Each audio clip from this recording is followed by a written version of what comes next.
그 고양이를 뽑는 생쥐나라 국민들. 아니, 감사합니다. 생쥐나라의 대표는 생쥐가 해야 되는데 고양이가 맨날 대표하고 있어요.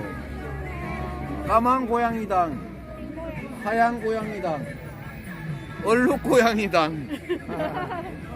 생쥐들은 맨날 눌려있고 생쥐가 맨날 그렇게 생각한다는 거 아닌가요? 우리가 뭐 힘이 있나? 원래 정치는 고양이가 하는 거지, 힘센 고양이가 하는 거지. 우리 도와줄 거야, 힘세면. 그런다는 거잖아요. 쥐구멍도 크게 만들어주고 쉽게 잡아먹을 수 있는 건데 길러 없어준다 그런다는 거잖아요. 자, 그러지 않는 세상 우리가 만들어야 되는데 그건 결국 우리 스스로 해야 된다. 생쥐가 생쥐를 위하는 생쥐를 뽑아야지. 고양이를 왜 뽑습니까? 생쥐나라. 그래서 여러분 너무 반갑고 고맙고 힘 합쳐서 새로운 나라 한번 만들어 보고요. 일단 이번에는 지방선거에 포기하지 않고 투표하는 게 진짜 중요합니다.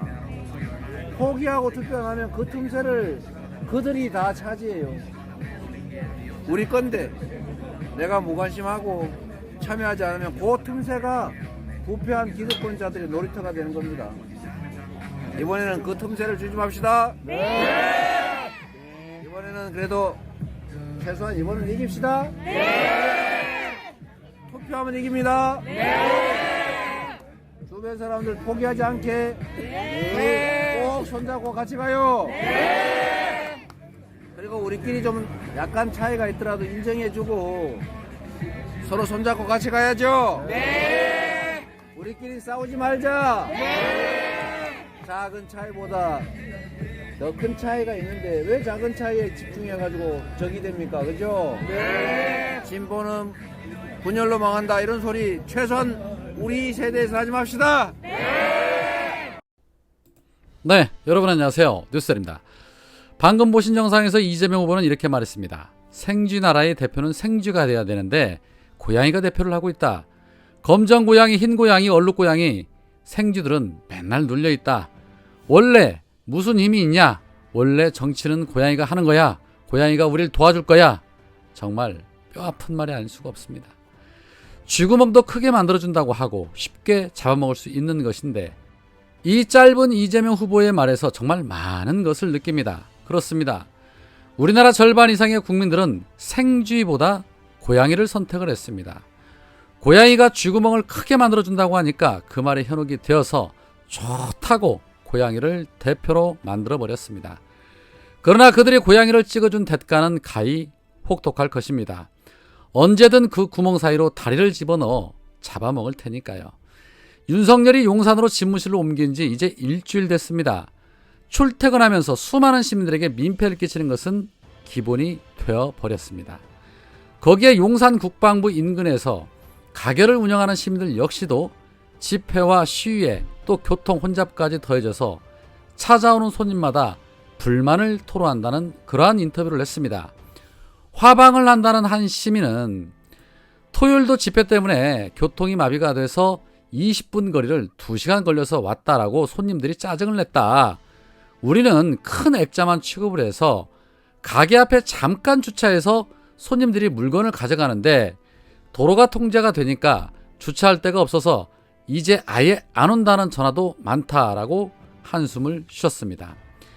특히 용산 국방부 인근에 아파트 대단지들이 밀집해 있는데 윤석열로 인해 출퇴근에 따른 교통 통제와 집회, 시위 영향권에 든 주민들이 많습니다.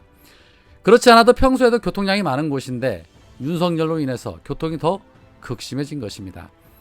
그런데 이들이 주장하는 더 큰 문제는 교통 문제는 윤석열이 한 달 후에 관저로 옮기면 해결이 되겠지만 집회와 시위는 앞으로 더 늘어날 것이기 때문에 이게 더 큰 스트레스라는 것입니다. 한 시민은 용산에서 55년을 거주했는데 여기서 오래 살았는데 이렇게 시끄러운 것은 처음이다. 어제 집에서 조용히 쉬지도 못했다. 정말 내가 데모를 하든가 해야지 라고 짜증 섞인 목소리로 말했고 한 식당을 운영 중인 상인은 손님이 줄면 줄었지 차도 막히는데 왜 여기까지 오겠냐. 집무실에서 일하는 높은 분들이 이런 낡은 식당까지 오지도 않을 것이고 교통 문제나 해결해주고 시위자들 쫓아줬으면 좋겠다라며 분통을 터뜨렸다고 합니다. 앞으로 이런 용산 주민들의 불만은 더더욱 높아만 갈 것입니다. 그런데 다들 아시다시피 용산은 강남 다음으로 윤석열에게 집중적으로 투표한 곳입니다. 윤석열이 용산으로 집무실을 옮긴다고 했을 때 설마 이런 것들을 감안하지 않고 투표하지는 않았겠지요. 행여나 용산으로 이전하면 부동산 값이 더 오를 거라고 판단한 거 아닐까요? 윤석열에게 투표하지 않은 분들이라면 당연히 비판의 목소리를 내야지요. 그런데 윤석열에게 투표한 분들은 그 정도는 감내해야 하는 거 아닙니까? 모르고 투표하지는 않았을 거 아닙니까? 본인들이 좋아서 행여나 집값 오를까봐 부동산 오를 것 기대해서 뽑아놓고 왜 불만들이 많은지 모르겠습니다. 일 잘하는 사람보다 부동산 값 올려줄 사람 원했던 결과 아닙니까? 뽑아준 사람 외에 뽑지 않은 나머지 절반의 시민들이 당신들로 인해서 피해를 당하고 있는 것이 더 억울하겠다는 생각은 안 드십니까? 생쥐 나라의 고양이를 뽑아놓고 이제는 생쥐 생각납니까? 아마 그럼에도 불구하고 또 투표하면 생쥐 대표보다 또다시 고양이 대표 뽑는 분들 많을 겁니다. 자, 윤석열 취임 후 이제 일주일 지났습니다. 그런데 천지가 문제투성이죠. 행여나 지금도 늦지 않았습니다. 잠시 오류가 생겨서 판단을 잘못한 부분이 있다라면 지금이라도 생쥐 나라의 생쥐들을 위해 열심히 일할 수 있는 일꾼을 뽑으면 됩니다. 그러면 그 생쥐들이 고양이로부터 방어하고 견제하고 지켜줄 것입니다. 본인이 아직도 대통령인지 검사인지 구분도 못하는 행동을 하고 있는데 이대로 간다면 얼마나 더 갈 수 있겠습니까? 더 개판 치면 칠수록 땡큐지요. 탄핵 포인트가 쌓이면 쌓일수록 땡큐인 것입니다. 도저히 봐줄 수 없는 지경에 다다르면 그때는 국민들이 또다시 일어설 것입니다. 또한 이재명 후보가 우리가 투표하지 않으면 그들이 틈새를 차지한다. 우리 건데 우리가 참여하지 않으면 그 틈새가 부패 기득권 세력에 의해 놀이터가 된다라고 말했습니다. 그렇습니다. 반드시 투표해야 합니다. 그들의 놀이터가 되게 할 수는 없습니다. 그리고 이런 말씀도 했지요. 우리끼리 싸우지 말자. 작은 차이보다 더 큰 차이가 있는데 왜 작은 차이에 집중해 가지고 적이 되느냐. 진보는 분열로 망한다는 소리가 있는데 최소한 우리 세대에서는 하지 맙시다 라고 말했습니다. 정말 뼈 아픈 말이죠. 누군들 그러고 싶겠습니까? 그러나 내 편인 듯 하면서 적군보다 더한 짓을 하는 자들이 내부에 있으니 문제가 되는 것이죠. 어제 박지원 비대위원장이 박완주, 최강욱 의원 사건을 비롯해서 당에 접수된 모든 성범죄를 예외 없이 은폐 시도와 2차 가해까지 엄중하게 처리할 것이라며 아울러 윤석열의 총무비서관 윤재순의 경질 그리고 이준석의 성상납 징계를 요구했습니다. 박지원 위원장의 주장은 성 관련 사건에 대한 부분은 네 편 내 편 없이 무관용의 원칙으로 해야 한다는 주장입니다. 해서 우리부터 무관용의 원칙으로 나가야 저들에게도 떳떳하게 요구할 수 있다는 주장입니다. 물론 일리 있지요. 그러나 거기에 왜 최강욱 의원이 포함되어야 하는지 도무지 납득이 안 됩니다. 박완주 의원 역시도 현재 이렇다 할 증거는 없고 진술뿐이라며 억울함을 호소하고 있습니다. 가짜 미투 잊은 건 아니시겠죠? 그 가짜 미투로 인해서 무수히 많은 남성들이 피해를 당하고 하물며 세상을 등진 분도 있고 그 후유증으로 매장당하신 분들도 많습니다. 확실치도 않은 부분을 가지고 너무 앞서 나가는 것 같다는 생각을 지울 수가 없습니다.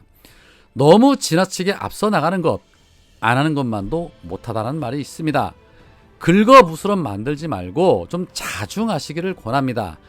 본인이 생각하는 것이 다 맞다고 판단하는 순간 오류에 빠지는 것입니다. 정치의 초보면 초보답게 좀 진중하고 차분하게 배우는 자세로 임하고 입을 가벼이 놀려서는 안 될 것입니다. 이재명 후보의 말처럼 큰 도둑들이 앞에 있는데 엉뚱한 내부 총질 삼가야 할 것입니다. 지켜보는 것도 한계치에 왔습니다. 일부에서는 비대위 얼마 안 남았으니 지켜보자는 말을 하시는 분들도 계시던데 그 사이에 중량 조절 못하고 몸집이 더 커질까봐 우려가 됩니다. 아니다 싶으면 과감하게 도려내야 나머지 부분이 상하지 않습니다. 오늘은 여기까지입니다. 고맙습니다.